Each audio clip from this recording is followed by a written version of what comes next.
ভারত কি আমাদের সাথে যুদ্ধ করবে বা আমরা কি তাদের সাথে যুদ্ধ করব? আমি মনে করি রাজনৈতিকভাবে এটা কতটা সমরাস্ত্র আমরা কিনলাম সেই জায়গায় সিদ্ধান্তটা হবে রাজনৈতিকভাবে। একটা হচ্ছে ভারতের দিক থেকে এক ধরনের অস্বস্তি তৈরি হওয়ার একটা সুযোগ আছে।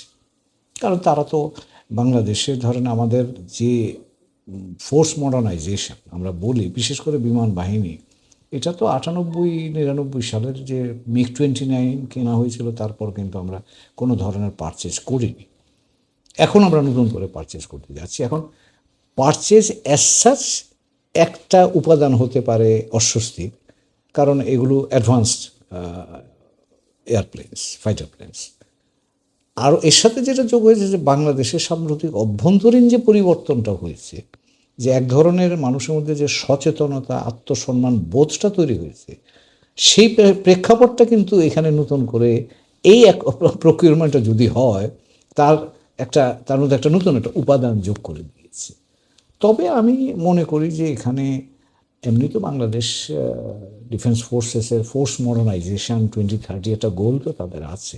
তো কাজে সেই ক্ষেত্রে diversification, modernisation, upgradation, new technology integrate করা, এটা আমি মনে করি যে আমাদের অভ্যন্তরীণ প্রয়োজনেই সেটা মনে হয় সরকার এখন চিন্তা ভাবনা করছে সক্রিয়ভাবে।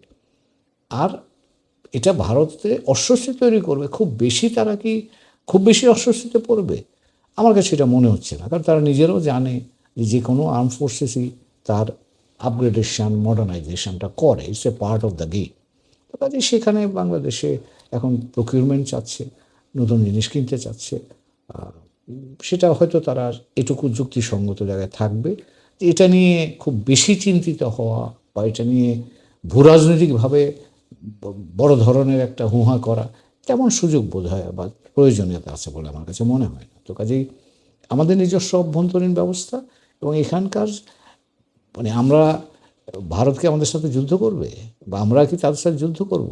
আমি মনে করি রাজনৈতিকভাবে এটা কতটা সমরাস্ত্র আমরা কিনলাম সেই জায়গায় সিদ্ধান্তটা হবে রাজনৈতিকভাবে। এখনো পর্যন্ত রাজনৈতিকভাবে এইরকম দুর্যোগপূর্ণ জায়গায় যাওয়ার মতো অবস্থা তৈরি হয়েছে বলে আমার মনে হয় না।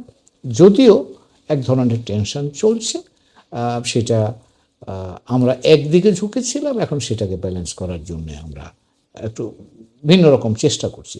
কিন্তু তাতে করে সম্পর্ক ভেঙে যাবে এবং এমন একটা জায়গায় যাবে যেটা আমাদের আওতার বাইরে চলে যাবে, তেমনটা আমি এখন